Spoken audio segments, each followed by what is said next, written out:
Nossos 5.5, né, são reflexões semanais de segunda a sexta-feira, sempre às 5h05 da tarde, uma nova reflexão, um novo vídeo, um novo áudio, depende aí da qual plataforma você tem nos encontrado, né, diariamente de segunda a sexta-feira. E hoje nós seguimos fazendo uma reflexão: quem é Jesus? Quem é aquele que mudou a história, mudou o mundo? E a gente tem o nosso 5.5 hoje. Seja bem-vindo!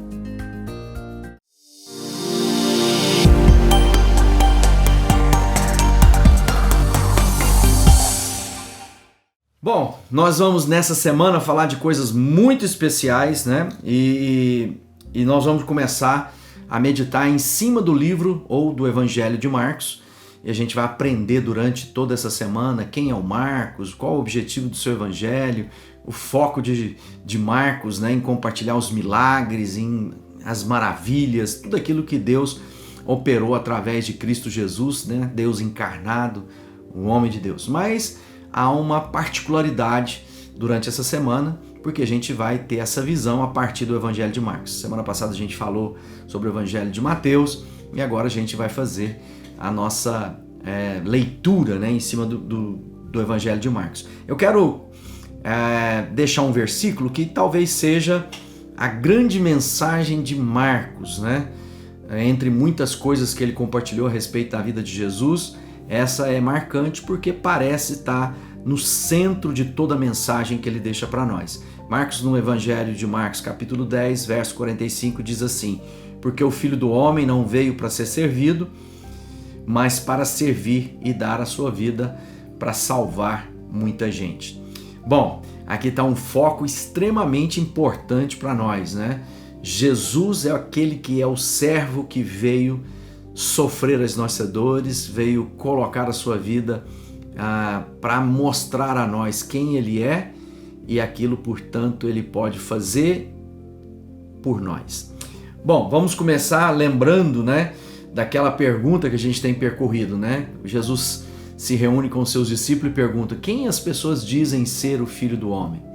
E a pergunta foi imediatamente respondida dizendo: as pessoas estão dizendo muitas coisas, inclusive que o Senhor é um dos profetas, que o Senhor é o Elias, quem sabe o João Batista. Então havia muitas confusões, né, naqueles dias em torno do Jesus, esse que operava sinais, prodígios de maravilha, e as pessoas comentavam quem ele era. E então Jesus pergunta aos discípulos: e vocês quem dizem que eu sou? E ele diz: tu és o Cristo, o Filho do Deus vivo. Pedro imediatamente responde isso. No outro evangelho, né, a gente vai procurando e há uma amplitude dessa resposta, e Jesus comenta, né, fala assim: olha, bom, não foi carne, não foi sangue que te revelou, Pedro, mas foi o meu Pai que está no céu. Então ele está dizendo que para conhecê-lo, para saber quem de fato Jesus é, não adianta apenas olhar para a história e nem adianta tampouco apenas estudar os evangelhos. Tudo isso se faz necessário, mas se não houver a iluminação, a revelação do Pai das luzes que traz para nós quem de fato Jesus é, o nosso esforço será não bem sucedido. Mas a gente quer começar falando quem é o Marcos. O Marcos é aquele chamado João Marcos. E a gente vai encontrar João Marcos em vários momentos na Bíblia. João Marcos é aquele que diz lá, né, em Atos no capítulo 12, que havia reunião de oração na casa da mãe dele, chamada Maria. O Marcos é aquele também que foi na primeira viagem missionária junto com Barnabé e o Saulo, ou Paulo, né?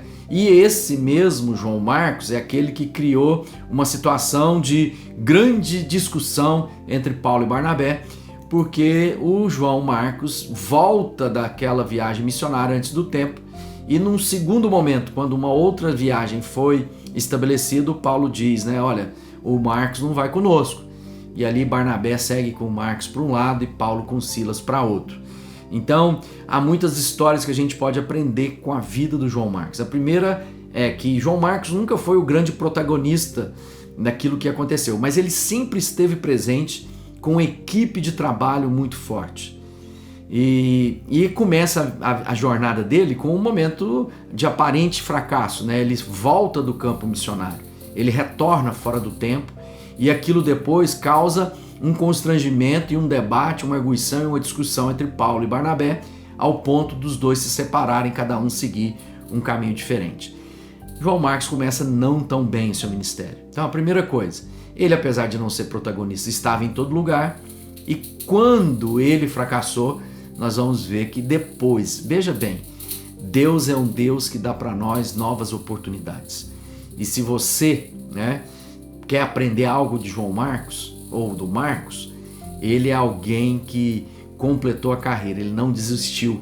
Mesmo diante de um primeiro momento de fracasso, ele retoma sua vida ministerial, e depois a gente vai ver que esse mesmo Paulo, que dizia que não queria que João Marcos estivesse mais com ele, é aquele mesmo que um dia pede.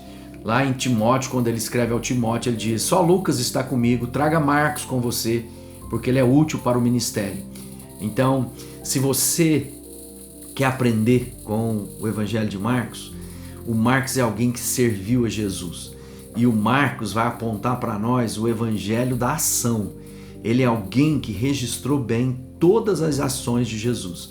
Por isso é importante, quando a gente está na nossa série perguntando quem Jesus é entender o objetivo de cada evangelho e entender quem é esse que escreveu e para quem ele escreve, para que a gente possa observar e absorver o melhor do testemunho de cada um desses homens. Tenho certeza que essa semana será muito útil para a sua vida, e lembre-se, um aparente fracasso não pode determinar a sua vida, porque nós temos o testemunho de João Marcos, que apesar de ter fracassado no seu primeiro empreendimento missionário, ter recuado no momento lá das dores, das oposições, das dificuldades, depois ele restaura, ele continua o seu ministério e se torna um dos 4 escritores bíblicos que falam do Evangelho de Jesus Cristo. Deus é assim, um Deus de novos começos. Por isso eu quero indicar hoje o livro Discípulo, que fala sobre isso, os estágios de uma vida insuperável, daquilo que Deus tem para nós. Deus abençoe.